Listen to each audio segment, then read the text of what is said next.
નમસ્તે વિદ્યાર્થી મિત્રો, સિગ્મા સ્કૂલ ઓફ સાયન્સ સાવરકુંડલાની યુટ્યુબ ચેનલમાં હું ચિરાગ મહેતા આપનું સ્વાગત કરું છું. આજે આપણે જોઈશું કે આપણું બાલ સાયન્સનું જે કેમિસ્ટ્રી છે એનું ચાલુ ચેપ્ટર છે આપણું ઘન અવસ્થા, એનું જ આપણે આગળનો પાર્ટ અહીંયા જોઈશું. બરાબર, આના પહેલાના જે પાર્ટ છે, પહેલાના વિડીયો છે એ ના જોયા હોય તો પહેલા જોઈ લેજો.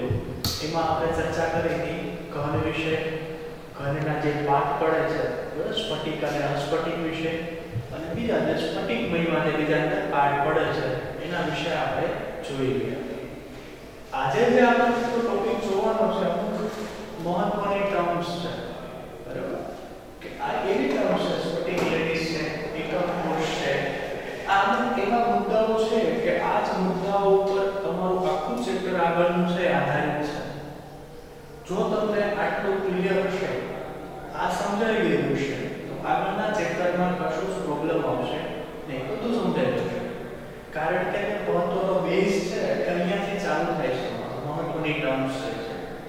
તો જોઈએ આપણે એક એક કરીને. તો પહેલી જ આપણી જે ટર્મ છે સ્ફટિક લેટિસ.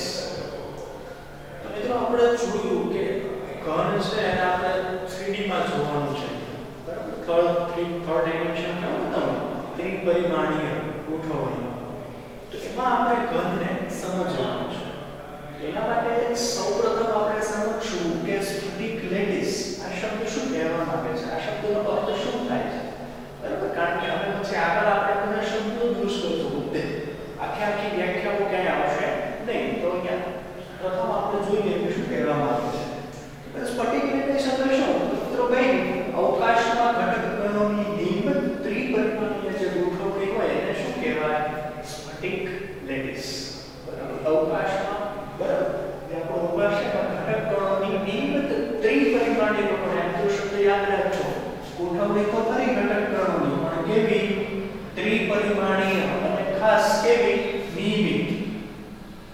ઘટક કણોની જે નિયમિત ગોઠવણી થાય 3D માં, બરાબર, ત્રિપરિમાણમાં, તો એને શું કહેવાય છે મિત્રો? સ્ફટિક લેટિસ. જો ખાસ યાદ રાખજો, આ એમસીક્યુ વ્યાખ્યામાં પણ પૂછાય છે, અને આ કોન્સેપ્ટ બધામાં તમારે કામ આવશે કે સ્ફટિક લેટિસ એટલે શું? તો કે ઘટક કણો છે એની નિયમિત ત્રિપરિમાણીય ગોઠવણી અવકાશમાં, એને શું કહેવાશે? સ્ફટિક લેટિસ. તો આટલું સમજાઈ ગયું છે મિત્રો.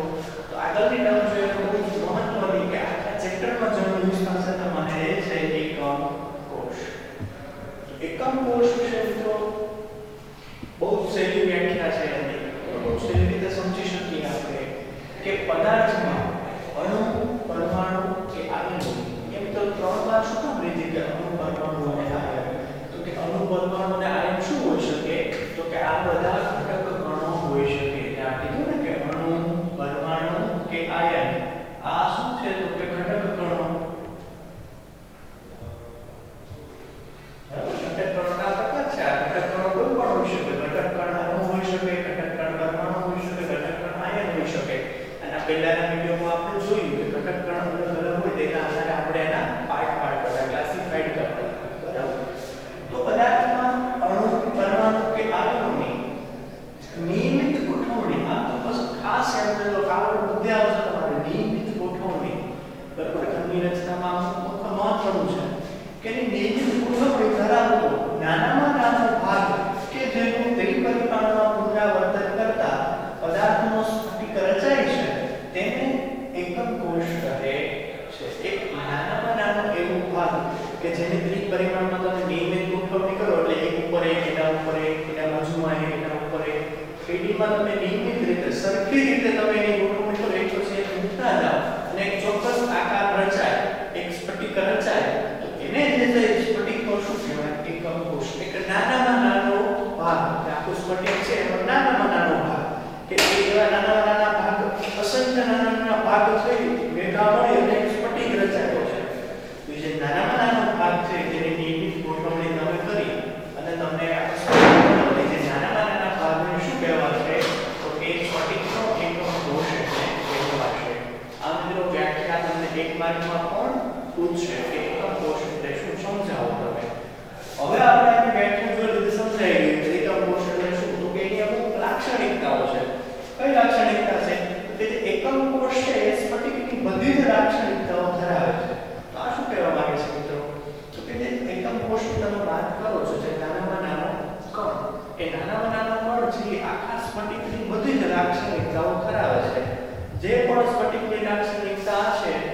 જ લાક્ષણિકતા એના એકમ કોષની પણ હશે, કારણ કે સ્ફટિક શેનો બનેલો છે?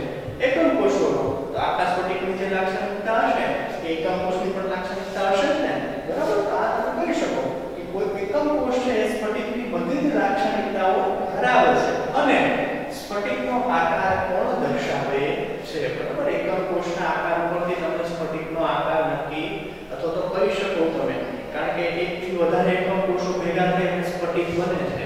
તો જેવો એકમ કોષનો આકાર હશે એવો જ સ્ફટિકનો પણ આકાર હશે ને, બરાબર? તેનો પરથી તમે કહી શકો કે સ્ફટિકનો આકાર પણ દર્શાવે છે. કોણ દર્શાવે છે? તો કે એકમ કોષ. એકમ કોષ વિશે આપણે આખી માહિતી લીધી. હવે આપણે એનું 3D સ્વરૂપ જોઈએ, બરાબર? બોર્ડમાં જેટલું દર્શાવી શકાય એટલું દર્શાવ્યું છે કે આ એક એકમ કોષને ધારી લો તમે, બરાબર? આ 3D માં છે આપણે. આ એક એકમ કોષ છે. તો અહીંયા જોશો મિત્રો તમે કે એકમ કોષ છે એના ખૂણા કેટલા છે? 8 ખૂણા છે. તમે જોશો, બરાબર? 1 2 3 4 5 6 7 અને 8, બરાબર? જે લાલ કલરથી દર્શાવેલા છે. હવે જે આ ટપકા છે ને મિત્રો, આ શું છે? ઘટક કણો છે. બરાબર? જે બિંદુ સ્વરૂપે દર્શાવ્યું છે ને અહીંયા, એ શું છે? ઘટક કણો. તો અહીંયા ઘટક કણો કે નિયમિત ગોઠવણી થઈને એકમ કોષ બને છે. એકમ કોષની નિયમિત ગોઠવણી થશે અને સ્ફટિક બનશે. તો અહીંયા ઘટક કણો છે. આ એકમ કોષ છે આપણો. તો અહીંયા જોઈએ તમે 8 ખૂણા હોય છે, બરાબર? આ એકમ કોષ તમે ધારી કેવી રીતે શકો? તો કે તમે જે રૂમમાં બેસીને આ વિડિયો જોઈ રહ્યા છો ને એ રૂમને તમે એકમ કોષ ધારી શકો, બરાબર? એને જ આપણે ધારી લેવાનું છે, બરાબર? કારણ કે જો આપણે ઇમેજિન કરશું ને તો જ આ વસ્તુ સમજાશે. ખાલી બોર્ડ ઉપરથી આ વસ્તુ સમજાશે નહીં. તમે જે રૂમમાં બેઠા છો એના 4 ખૂણા છે તો કે હા, તો કે 4 ખૂણા એના 3D માં જુઓ એટલે 8 ખૂણા થઈ જાય એના, બરાબર? તો એ જે છે એ તમારું શું છે? એકમ કોષ છે, બરાબર? તેવી રીતે આને સમજી લેજો તમે. હવે એકમ કોષમાં આપણે જોશું તો કે એકમ કોષમાં શું હોય? અહીંયા લખેલ છે A B C અને આલ્ફા બીટા અને ગામા. તો A B અને C આ ત્રણ શું છે? અહીંયા લખેલ છે તો કે એકમ કોષને 6 પેરામીટરથી વર્ણવી શકાય. તમને એવું પૂછે કે એકમ કોષને તમારે વર્ણવવું હોય તો કેટલા પેરામીટર જરૂરી છે? તો કેટલા પેરામીટર એમાં આવે? એકમ કોષને 6 પેરામીટરથી વર્ણવી શકાય. 6 પેરામીટર ક્યાં ક્યાં છે? તો કે એક પહેલી ત્રણ ધાર છે A B અને C. અહીંયા જોઈ શકો છો મિત્રો તમે, આ જે છે આ એની A ધાર છે, બરાબર? અહીંયા જે તમે જોઈ શકો છો આ એની B ધાર છે અને ઉપરની સાઈડ તમે જે જોઈ શકો છો આ એની C ધાર છે, બરાબર? તમે ઘણી વાર જોયું છે કે એક સિસ્ટમ જોતો હતા ને, x અક્ષ y અક્ષ અને z અક્ષ. અહીંયા એવું જ કંઈક છે કે A ધાર B ધાર અને C ધાર. તમે એવું જોઈ શકો છો અહીંયા તમે દર્શાવતા z અક્ષ y અક્ષ x અક્ષ એવી રીતે અહીંયા ધાર તમારે જોવાની છે. A ધાર B ધાર અને C ધાર. આ એના 3 પેરામીટર છે. હવે બીજા 3 પેરામીટર ક્યાં? તો કે જે 3 ધારો છે A B અને C, આ 3 ધારોથી રચાતા ખૂણા આલ્ફા બીટા અને ગામા. તો અહીંયા જો મિત્રો તમે A ધાર અને B ધાર એની વચ્ચે ખૂણો રચાય છે. જો મિત્રો આ જે ખૂણો છે A અને B થી બનતો ખૂણાને આપણે શું કીધું? તો કે ગામા કીધું આપણે, બરાબર? તમે કોઈ પણ નામ આપી શકો, ફિક્સ નથી, બરાબર? આપણે નામ આપ્યું છે A અને B થી બનતા ખૂણાને ગામા આપ્યું છે. એ જ રીતે A અને C વચ્ચે પણ એક ખૂણો રચાય છે. એને શું કીધું તમે? બીટા કીધું મિત્રો. અને C અને B વચ્ચે જે ખૂણો રચાય છે એને શું કહો છો? આલ્ફા. તો અહીંયા આપણે જોયું કે જો 3 ધાર છે A B અને C અને 3 ધારથી બીજા 3 ખૂણા રચાય છે. એ 3 ખૂણાને શું નામ આપ્યા આપણે? આલ્ફા બીટા અને ગામા. તો આ 6 એ 6 શું છે મિત્રો? તો કે એકમ કોષના પેરામીટર, બરાબર? કે આ 6 પેરામીટરથી તમે એકમ કોષને વર્ણવી શકો. ક્યાં 6 પેરામીટર છે? બીજી વાર આપણે રિપીટ કરી દઈએ તો કે A B અને C 3 ધાર અને એ 3 ધારથી બનતા ખૂણા આલ્ફા બીટા અને ગામા. તો આ 6 એ 6 એના પેરામીટર છે, બરાબર? તો એકમ કોષ તમને સમજાઈ ગયો છે. પણ આપણે થોડું ડીપ ઇન્ફોર્મેશન લઈએ કે એકમ કોષમાં હોય શું, બરાબર? કારણ કે આના ઉપર જ આપણું ચેપ્ટર આધારિત છે. આને આપણે સરસ રીતે સમજવું પડે. તો એકમ કોષમાં મિત્રો 8 ખૂણા હોય છે, બરાબર? અહીંયા આપણે જોઈ લીધા છે કે એથી દર્શાવે છે ને કે 8 શું છે? 8 ખૂણા છે, બરાબર? તમે તમારા ખૂણા પર જોશો ખૂણા કેટલા 8 ખૂણા હોય ને, બરાબર? આ તમે બોર્ડને પણ જોઈ શકો છો, બરાબર? આ તો 2D માં છે. આવું તમે બોર્ડ આગળ પણ ધારો તો આ બોર્ડના 4 ખૂણા, એની આગળ એક બીજું બોર્ડ મૂકી દો એના બીજા 4, એટલે ટોટલ 8 ખૂણા થયા. તમે તમારા રૂમને પણ એકમ કોષ અને રૂમના ખૂણા ગણો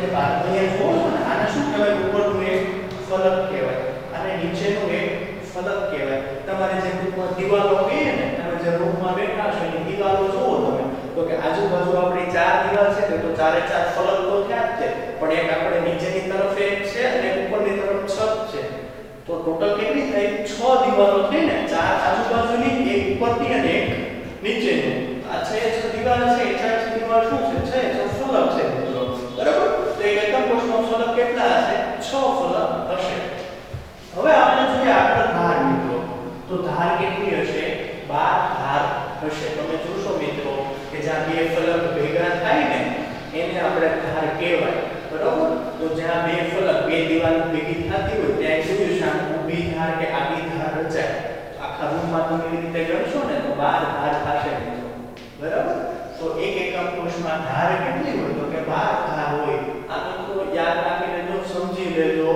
કે એમ તમને એવું છે એકમ કોષમાં ખૂણા કેટલા તો કે 8 ખૂણા હોય ભાઈ પછી તો કે એમાં ફલક કેટલા તો કે 6 ફલક હોય તમારે તમારો રૂમ જ મનમાં યાદ રાખવાનો બરાબર રૂમના ખૂણા કેટલા તો કે 8 રૂમની દીવાલો કેટલી તો કે 6 બરાબર ચાર જ ન રાખે ઉપર અને નીચે પણ જોઈશે આપણે બરાબર અને ધાર કેટલી ધાર એટલે યાદ રાખજો મિત્રો કે જ્યાં બે ફલક જોડાય છે બરાબર બે ફલક જ્યાં જોડાય છે મિત્રો એને શું કહેવાય ધાર કહેવાય બરાબર ઊભી હોય કે આડી હોય એ ધાર કેટલી હશે મિત્રો તો કે 12 ધાર હશે એકમ કોષમાં બરાબર તો એકમ કોષ વિશે એક સમજૂતી આપણે આપી તમને સમજાઈ ગયું છે બરાબર બહુ અઘરું નથી કઈ ખાલી તમારે ઇમેજિનેશન કરવાનું છે બરાબર તો આ વાત તો કરી આપણે એકમ કોષની બરાબર એકમ કોષ મિત્રો તમે સમજી ગયા હશો હવે આગળ જોવાનું છે આપણે એકમ કોષમાં રહેલા લેટિસ સ્થાન અને લેટિસ સ્થાનની સંખ્યા બરાબર આપણે એકમ કોષ વિશે તો જોયું પણ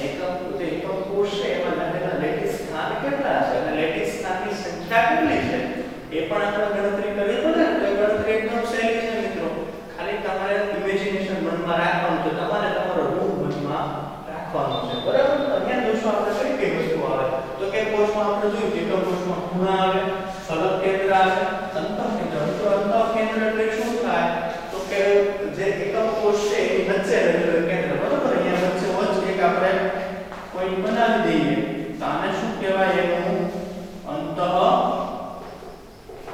કેન્દ્ર કારણ કે એકમ કોષનું કેન્દ્ર છે ને મિત્રો વચ્ચોવચ્ચ બરાબર અંતઃ એટલે અંદરનું અને કેન્દ્ર બરાબર એક વચ્ચોવચ્ચ તમે પોઈન્ટ મૂકી દો તેને શું કહેવાય ફલક એકમ કોષનું અંતઃ કેન્દ્ર તો અંતઃ કેન્દ્ર તો કેટલું એક જ હોય મિત્રો બરાબર એક એકમ કોષ છે એક જ અંતઃ કેન્દ્ર હોય કારણ કે બધાનું મધ્ય બિંદુ તો એક જ હશે ને આખા એકમ કોષનું બરાબર અને બીજું છે ધારના મધ્ય બિંદુ બરાબર તો અહીંયા આપણે સમજીએ મિત્રો તો કે પહેલા તો આપણે જોઈશું સંખ્યા બરાબર તો કે એકમ કોષ છે એમાં ખૂણાની સંખ્યા કેટલી તો કે 8 આપણે જોઈ લીધું ખૂણા કેટલા હોય એકમ કોષમાં તો કે 8 ખૂણા હોય પછી ફલકનું કેન્દ્ર ફલકનું જે કેન્દ્ર છે બરાબર આપણે મધ્ય બિંદુ વિશે જ વાત કરવાની છે બધામાં તો ફલકનું કેન્દ્ર છે માનો કે ઉપરનું ફલક લીધું તો ઉપરની છત લીધી તો એમાં અહીંયા કેન્દ્ર હશે આને તો મિત્રો આને શું કહેવાય તમારું ફલક કેન્દ્ર બરાબર તો આ છે 6 ફલકમાં એક મધ્ય બિંદુ તો હશે બરાબર તમે દીવાલ જ ધારી લો બરાબર બધા દીવાલમાં તમે દીવાલની વચ્ચોવચ્ચ એક પોઈન્ટ મૂકો તો એને શું કહેવાય એનું ફલક કેન્દ્ર કહેવાય તો 6 ફલક છે અને ફલક કેન્દ્રો પણ કેટલા હશે 6 જ હશે મિત્રો હા હવે પછી જોશો આપણે અંતઃ કેન્દ્ર તો આપણે જોયું કે એક એકમ કોષમાં અંતઃ કેન્દ્ર તો એક જ હોય કારણ કે મધ્ય બિંદુ કેટલું વચ્ચોવચ્ચ તો એક જ આવે બરાબર તો અંતઃ કેન્દ્ર પણ કેટલા હશે 1 હવે જોશો આપણે ધારના મધ્ય બિંદુઓ કેટલા છે તો કે 12 એનું કારણ શું તો કે ધાર કેટલી છે 12 ધાર છે આપણે ધારની વાત કરીને કે જ્યાં બે ફલકો ભેગા થતા હોય બરોબર એને ધાર કહેવાય ઊભી હોય કે આડી હોય તમે ગણતરી કરો ને એટલે 12 ધાર થાય તો 12 ધાર છે તે 12 ધારના મધ્ય બિંદુ હોય કેટલા હોય 12 હોય ને એક ધારમાં એક મધ્ય બિંદુ હોય તમે અહીંયા જોઈ શકો જુઓ આપણે આ છે ને આને ધાર કહી શકો તમે બરાબર તો આને કહી શકો કોઈ પણ ધારમાં બે ફલક જ્યાં ભેગા થાય છે ત્યાં તમે જોઈ લો તો એ 12 ધાર છે તે 12 ધારના 12 મધ્ય બિંદુ છે બરાબર હવે પછી જોશું આપણે તો કે એકમ કોષમાં ઘટક ગણનો સમાયેલો ભાગ આ મિત્રો ખાસ યાદ રાખજો કે એકમ કોષ કોષમાં ઘટક કણનો સમાયેલો ભાગ એટલે શું? તો કે આ આપણો આખો એકમ કોષ છે, બરોબર? એમાં આપણે જોયું કે ઘટક કણો આ બધી જગ્યાએ રહી શકે, બરોબર? આ બધી જગ્યાએ ઘટક કણો હોય, પણ એ બધા ઘટક કણો છે એ એકમ કોષમાં કેટલી ભાગીદારી છે, બરોબર? આપણે જોઈએ મિત્રો તો કે કોઈ પણ ફલક હોય, બરોબર? ફલક એટલે આપણી દીવાલ છે, બરોબર? દીવાલની વચ્ચોવચ્ચ તમે એક પોઈન્ટ મૂકી દો, ગોળો મૂકી દો, બરોબર? તો એ ગોળો છે એ એક આ રૂમમાં કેટલો છે તો અડધો જશે. એનું કારણ શું? તો કે જે આ દીવાલ તમે કોઈ પણ એક ધારો છો તો એ દીવાલની બીજી બાજુ એક બીજો રૂમ પણ હશે, તો બે રૂમની દીવાલ તો એક કોમન જ છે ને, બરોબર મિત્રો? તો એ દીવાલ તો કોમન થઈ, તો બે રૂમમાં દીવાલ એક જ છે, તો બે રૂમમાં અડધી દીવાલ થઈ ને મિત્રો. તો એવી રીતે એ જ આ જોવાનું છે, તો કે આ રૂમમાં કેટલી દીવાલ છે તો કે અડધી, અને બીજા બાજુના રૂમમાં કેટલી દીવાલ છે અડધી, તો બે વચ્ચે કોમન છે. તો આ આખો એકમ કોષ આપણે ધરો તો આમાં આનો કેટલો ભાગ આવું, બરોબર? ભાગમાં તો અડધી જ આવે. તો એવી રીતે આપણે સમજવું તો કે ખૂણા, તો ખૂણા ટોટલ કેટલા છે? 8 ખૂણા છે મિત્રો, બરોબર? 8 ખૂણા છે. માનો કે એક આપણે ખૂણો લીધો કે આ ખૂણો લઈએ આપણે, બરાબર? તો એક ખૂણો છે આ એકમ કોષમાંનો કેટલામો ભાગ હશે? તો કે આખો ખૂણો આ એક જ એકમ કોષમાં નહીં હોય, એનો ખાલી 8મો ભાગ જ આ એકમ કોષમાં હશે. એનું કારણ તમને શું મિત્રો? તો કે આ જે રૂમ છે આવા આની ઉપર બાજુ રૂમ હોય, એક આ બાજુ રૂમ હોય, એક આની પાછળની બાજુ રૂમ હોય, તેવા 8 રૂમ આ એક જ ખૂણામાં બની શકે, બરાબર? દીવાલ કેમ આપણે જોયું કે એક દીવાલ છે એ બે રૂમ વચ્ચે કોમન હોઈ શકે, બરાબર? તેવી રીતે ખૂણો છે એ બીજા 8 ભાગમાં વહેંચાઈ શકે. તેનો જે 8મો ભાગ છે ને એ આ એક એકમ કોષમાં હોય. તો આ એકમ કોષની વાત કરીએ આપણે તો એ ખૂણો છે એમાં આ એકમ કોષમાં કેટલો ભાગ હશે? તો કે 8મો ભાગ. તો કે એક ખૂણાનો 8મો ભાગ આ રૂમમાં હોય તેવા ખૂણા કેટલા છે મિત્રો? ટોટલ 8. તો 8 ગુણ્યા 1/8, બરાબર? 1 નો 8મો ભાગ એવા 8 ખૂણા, તો ટોટલ આખું કેટલું ભાગીદારી થશે? 1 જેટલી ભાગીદારી થશે. મિત્રો બીજી વાર સમજી લેજો તો કે એક ખૂણો છે એ એક એકમ કોષમાં કેટલી ભાગીદારી આપે? તો કે 8મા ભાગની. હવે આ ટોટલ ખૂણા પણ કેટલા? 8 છે. તો એક જે ખૂણો છે એ 8મા ભાગની ભાગીદારી આપતો હોય તો 8 ખૂણાની ટોટલ કેટલી ભાગીદારી બનાવે? તો કે ટોટલ 1 જેટલી ભાગીદારી બનાવે. 8 ગુણ્યા 1/8, બરાબર મિત્રો? હવે જોશું આપણે ફલક. તો ફલક કેન્દ્ર છે તો જોયું કે 6 ફલક હોય, એ તમે મધ્યમાં કોઈ પણ એક બિંદુ મૂકી દો એને શું કહેવાય? એનું ફલક કેન્દ્ર. કોઈ પણ દીવાલ તમે ધારી લો, દીવાલની વચ્ચોવચ્ચ તમે એક પોઈન્ટ મૂકી દો, એક ગોળો મૂકી દો, તો દીવાલ છે એ કેટલા ભાગમાં વહેંચાયેલી છે? તો કે બે ભાગમાં. એક તો આ રૂમમાં છે અને એક આની બાજુનો રૂમ છે, એમાં દીવાલ તો સેમ જ હશે. તમે જોશો મિત્રો કોઈ પણ બે રૂમ વચ્ચે એક દીવાલ કોમન હોય, બરાબર?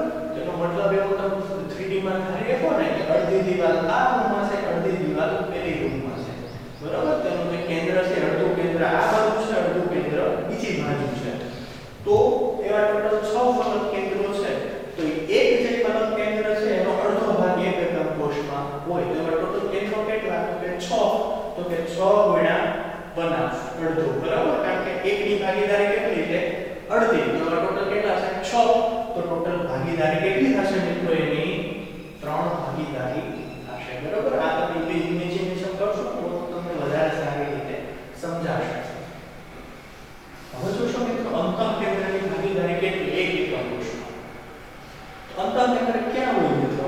તો કે એકમ કોષની વચ્ચો અહીંયા જોયું આપણે એકમ કોષની વચ્ચોવચ્ચ એક કેન્દ્ર છે. હવે રૂમની વચ્ચોવચ્ચ તમે કોઈ મૂકો તો બીજા કોઈ રૂમ જોડે જોડાયેલો હશે નહીં હોય. એ તો આખે આખું આ જ રૂમમાં છે.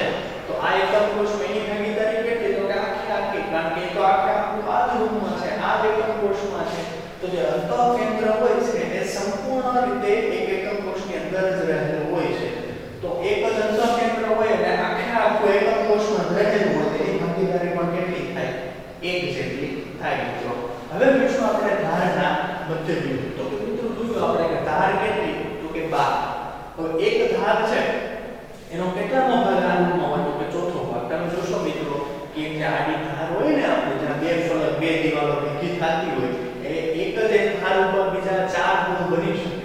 એક તો આ રૂમ છે, એની બાજુનો રૂમ તમે વિચારી શકો, એવા ને એવા બે રૂમ ઉપર તમે વિચારી શકો, બરાબર? તો તો ધાર તો છે એ તો એક કોમન રહેશે ને, બરાબર?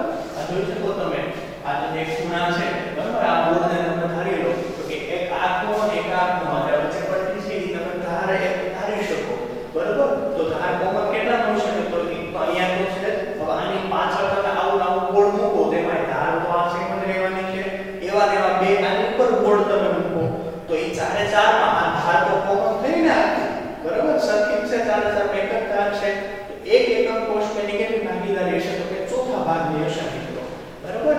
તો ચોથા ભાગની ભાગીદારી એક ધારનું મધ્યબિંદુની હશે. તો એ ધાર કેટલી છે? તો કે 12 ધાર છે, અને એની ભાગીદારી કેટલી? તો કે ચોથા ભાગની છે. એકના છેદમાં 4 એટલે ચોથા ભાગની ભાગીદારી એમાં કેટલા કેન્દ્રો? તો કે 12. એની ટોટલ ભાગીદારી કેટલી થશે મિત્રો?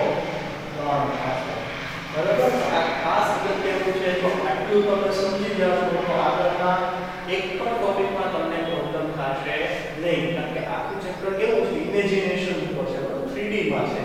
જો તમે ધારી શકો, બરાબર, તમે ઇમેજિન કરી શકો તો આ ચેપ્ટર ખૂબ જ સહેલું છે. અને આજે આપણે જોયું તો એટલું નથી, એકમ કોષ આપણે સમજી ગયા.